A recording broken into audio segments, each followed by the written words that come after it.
I am Rebecca from ChemKnits, and today we are going to dye some Knit Picks double-stranded sock blanks. These sock blanks are 75% superwash merino wool, 25% nylon, and they've been knit with 2 strands of yarn together, machine knit.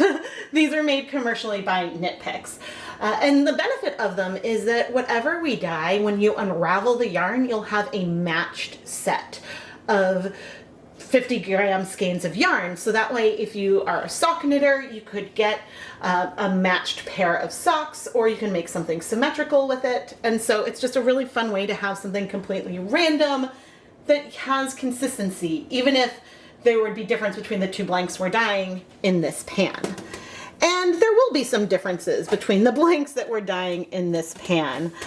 We don't have any water in here yet, and I did pre-soak our blanks for about 30 minutes in just some plain tap water. We're gonna add some water with vinegar to this shortly. And then I'm planning on dyeing it. I think, we may start off with some liquid dyes, and then I think we'll go into potentially adding some powder on as well. But we do need to add water.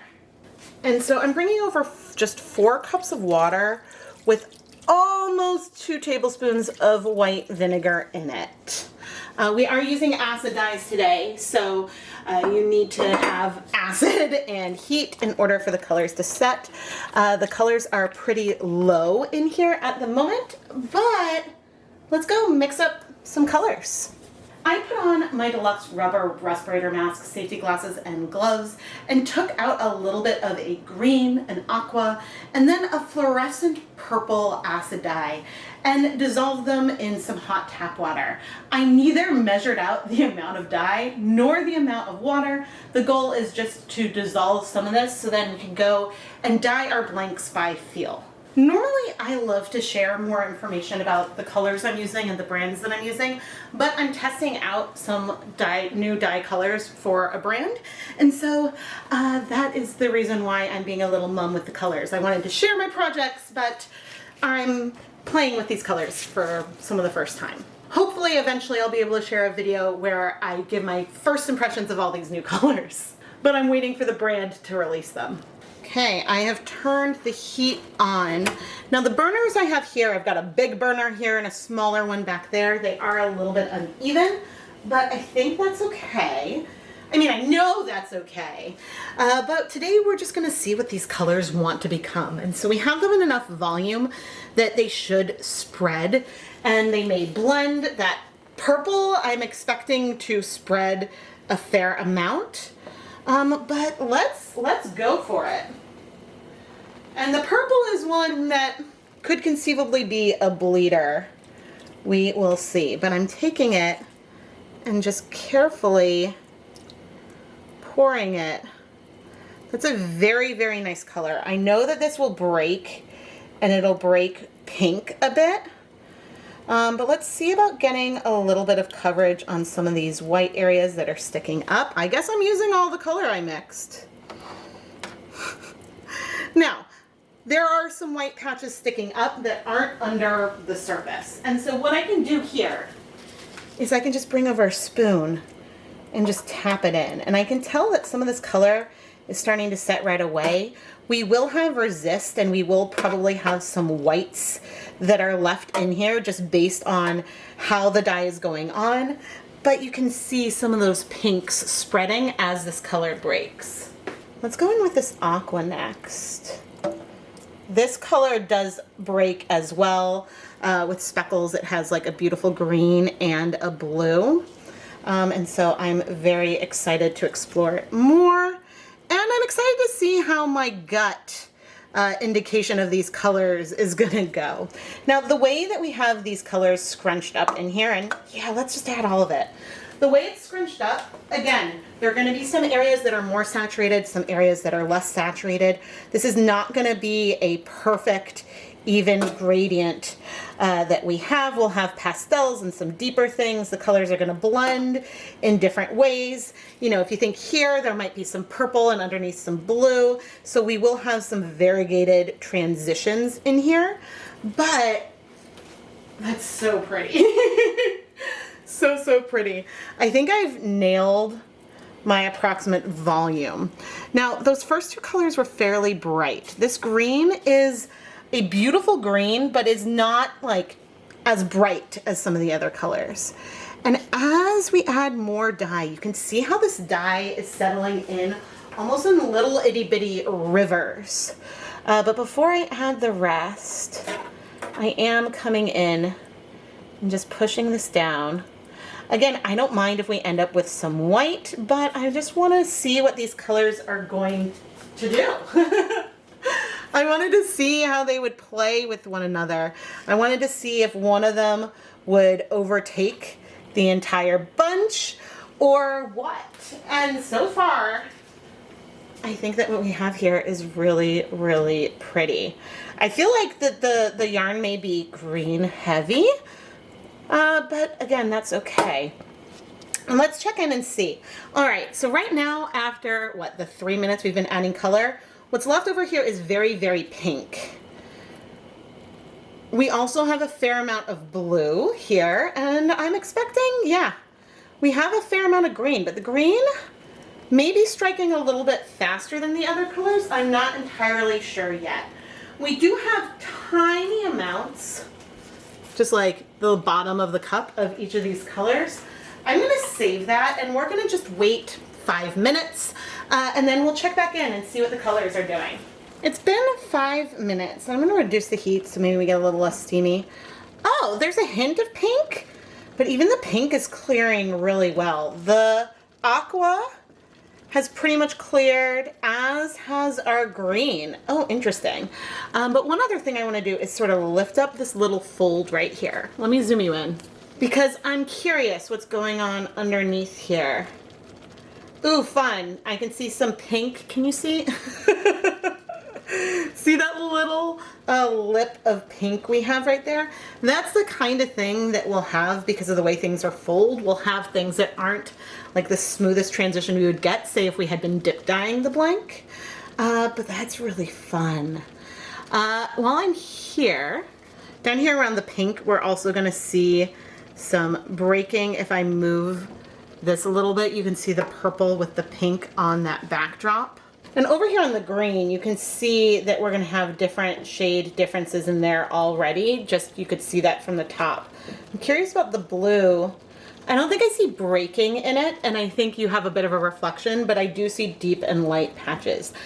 I think, for a minute, I thought I was gonna wanna add some powder to this, but we got such a nice coverage, and this colorway is so pretty right now that I think I'm gonna let this be, and I'm gonna just add more acid, and we're gonna let this heat for 25 more minutes, so that way it'll have had 30 minutes on the heat. But I'm really happy with it, and so yeah, I'll be back in about 25 minutes. Oh wait, no, we have that tiny bit of color left. This tiny bit at the bottom of the cup that is really gonna make almost no difference. But we're gonna add it. I'm adding water to the cups. You can see there's barely anything. But we'll heat it for 30 minutes since I added a little more dye. It's been 30 minutes, and so now I am going to remove our blanks. Oh, that's so fun. I wanna let some of this water run off, but I don't wanna unravel the blanks. So I'm trying to be a little careful as I remove them, and then I'm going to set them into a secondary container to cool off so then we can wash it. But all of the color is in our blanks, which is always wonderful. Let's wash our sock blanks. And so far we've got just plain tap water in here. I am so excited with this green. It is like a hair more muted. Ooh, is that a red speck in there? That would be cool. It's a hair more muted than, say, like a grass green or like a primary Crayola green, but while still feeling green. Yeah, I like that it is more muted than the other colors versus being bright. I think that that is fun, but oh, this turquoise aqua color is great. And I see no bleeding. Now, we didn't use that much of the colors, but there's still a reasonable amount of color here. I'm gonna add some dish soap, and we're gonna fill this basin back up. I don't like when the washing gets so sudsy because it makes it hard to see, but am I seeing some color come out with the soap? No, that was just a reflection. Sometimes when you have like stuff in here, you can start to see some of the color in the water. At least it depends on the sunlight, but there's no bleeding at all here. So I'm gonna go ahead and rinse out the soap. Then I'm gonna put these blanks through my spin dryer, hang them up to dry, and we'll take a closer look at what the blanks look like. But look at that dappling. It's so pretty. Here are the sock blanks that we dyed. I love the almost swirl. It feels like you're looking through a surface of the water. I love this effect that we get because of the way that the dye poured on pulled into some of the valleys, into some of those crevices that we had in the pan. And so we have areas that are more saturated and less.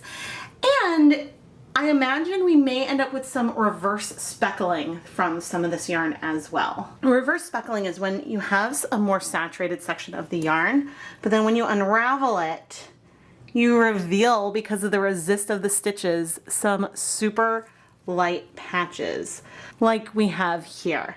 And because you can see that white in there sort of with that green, I know that when this is unraveled, there will be that mottling and speckling. I'm curious if we're gonna see this in the aqua. Yep, maybe not as much as the green. I think the blues spread a little more, but I do see the white in there. And then with our pink section, I think there is a little bit of some white in here, but I think more because this purple color struck faster, I imagine that we might see a little bit more pink in the reverse speckling. The two blanks that we dyed are very, very similar, but they are not identical. And specifically, when we get to the green area, it is larger in one than the other. One, it ends in more of a diagonal. And so through these sections, it's gonna be variegated with the green and then aqua and back and forth. And there's gonna be some of that in here, but not as much, not as big of a section for that transition. And so you can imagine if you were gonna knit two socks, one from one of the skeins on this side, one from one of the skeins over here, they would be similar, but the green would end at different spots on the sock itself. And so the benefit of the double-stranded blank is that when you're working on this, the color transitions are going to happen in the same way on the two different skeins. Let's flip one of these over. We have a lot of color going on to the wrong side, and in fact, in some places, it feels even more saturated than what we saw on the front. I don't know if that's consistent all the way through or not, but that's sort of what I see here. But now to the question about whether I should unravel this. You know my preference. My preference is to not unravel it because I think there's a beauty in the way the blanks are knit up. But I suppose I did dye two blanks for a reason. And I'm sitting here contemplating my future because I probably should unravel one, but I don't want to. You know what? I'll unravel one. I'm gonna wait like a little bit because I have another blank for another video that actually that video will come out before this one. But in that video, I'm going to unravel one of the blanks. And so I'll unravel one of these, but I'll wait a few days until I film those conclusions. And so we'll be back to finish this off. But in the meantime, let's just take a look at this. The main reason why I'm waiting is because then I only have to take out my automated skein winder once instead of twice.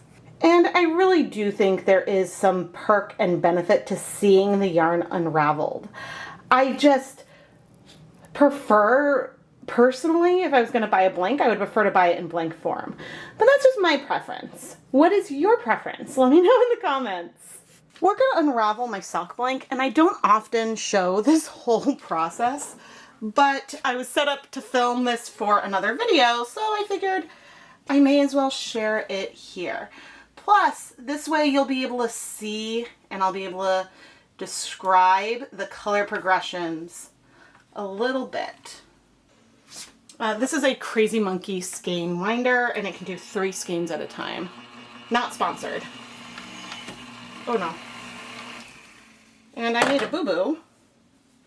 I did not clip it in well enough, and this is stuck. Am I not unraveling from the right end, or did this twist around in something weird?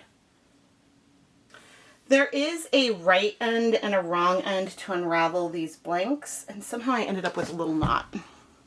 Okay, it's always worth checking to make sure you're going from the correct end, which I was going from the correct end, because there's one end where things are kind of looped under a little bit, but so it's worth just unraveling a couple of rounds beforehand. You also want to pay attention to your tension. You don't want it to be too hard, because we're lucky that the yarn did not snap. There is a variable speed that I can do here, which is handy. Actually, let's move that further down. And I always hold on to the yarn a little bit while this is going. Just lightly, because if there is a tension difference, then I can maybe put a pause on the machine. I don't think this is actually recommended, but I don't go fast enough where there's ever been a burn or anything like that. But so we're going through that green region right here. And I'm seeing some beautiful reverse speckling. You can see just there's tonal, but there's really lighter patches from the resist of the stitches themselves. And soon we will transition into our more aqua area. It's starting to be a little more variegated. You can kind of see the bottom of the blank down here. Maybe I'll just hold on to the blank at this point. The blanks often don't have very much weight to them, and so sometimes holding them can help them getting pulled into the machine. And we're coming up, we're full on in the purple. Full on in the purple. This is so much faster, and I'm going to slow down so we don't end up with tangles near the end. Perfect. It's so much faster than it would have been if I had been doing this manually. So much faster. And I can now tie the ends on. Now, one benefit of me unraveling blanks by hand is that then you can really see the gradient, because I do it in order. But here, you can still get a bit of a sense. It's just as I pull this apart to let you see all the colors, you can see that there's some pink that went towards like the bottom, and that's really not the way the order is. But in all the cases, we have some reverse speckling. In the more purple area, we've got almost more purple with pink reverse speckling, but it's very, very pretty. And one other thing we're still going to need to do after the video is over, you can see the yarn is crimped because it was in a blank. I will need to relax this, which I do just by soaking the yarn. There often will still be a little bit of evidence that it had been unraveled in the yarn, a tiny bit of crimp, but it'll be easier to work with than the way it is right now. And here is our sock blank with the yarn. I think that when you're looking at the blank as a whole, it's really easy to appreciate that you're looking at something that will be a gradient. It's a little bit harder to feel that looking at the skeins, which is why if I'm gonna list an unraveled blank in my shop, I will always have a picture of what it looked like when it was dyed, so that way you as the customer can visualize how it all comes together. Now, our purple color is fluorescent.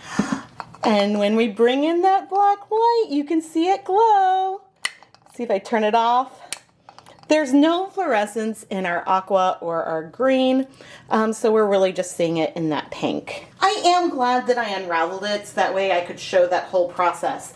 But I guess another thing I would say looking at this is that it feels like the green and blue are very minor just because of how it's twisted. And you know that's not the case. You know that the green and the blue are, and the purple are not perfectly even, but are relatively even. I am Rebecca from ChemKnits, and I really hope that you enjoyed this video. Should I dye up more sock blanks?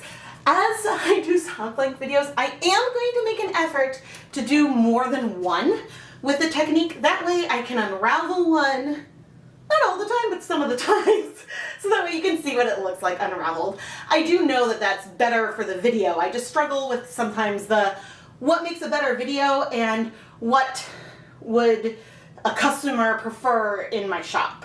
And so when it comes to sock blanks, that's the one time I feel in my head that the two things compete. But as I said, I do always provide the option to unravel blanks for customers. And so that is an option available if you prefer your blanks already unraveled. Please subscribe and turn on your notifications so you never miss a new video. I post at least twice a week, year-round, and then there's times with special events where sometimes we get 2 videos a day. So there's plenty of content for you to enjoy, and there's so many more colors and color combinations and techniques for me to explore, and so we can all explore this color journey together. If you're looking for other ways to help support the content here, go and check out the ChemKnits Patreon. It's a nice way that viewers can support content creators, and I'll have links to it down in the video description. Thank you so much for watching. Have you pre-ordered your mini skein set from the 2023 Spring Mini Skein mini series yet?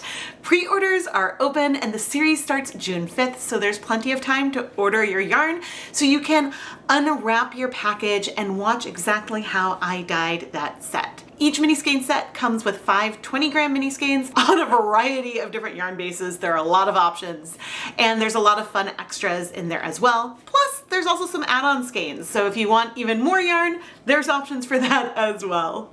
You can find more information in the ChemKnits Creations Etsy shop.